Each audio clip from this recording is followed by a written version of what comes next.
I want to tell you about a situation in a manufacturing company that I owned where it brought a 250-pound guy to tears.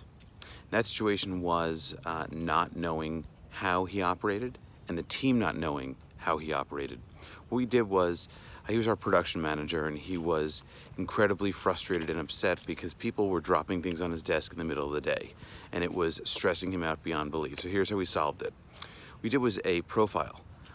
We did a Colby profile, and that Colby profile of every single manager in the company. It was a 30-person company, and we then went out for lunch. We had Chinese in Park City, Utah, which, if you have the opportunity, do not look to Park City, Utah for Chinese food. I can tell you that for certain.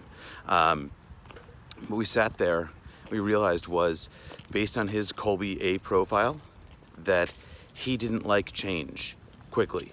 So we made one small change. That change was allowing anyone to put problems on a clipboard for tomorrow. The problems he was dealing with were always for tomorrow. No one could change what he was doing today. And by making that one tiny, small change, it made all the difference to him. And he went from wanting to quit to being incredibly happy and staying with us as one of the final employees before the company was sold and we left. So if you want to learn more about it, reach out to me, or if you want someone who is an expert in Colby, I would reach out to Ross Slater at Reach Capabilities. Great friend, huge fan of his, and Wayne, his partner.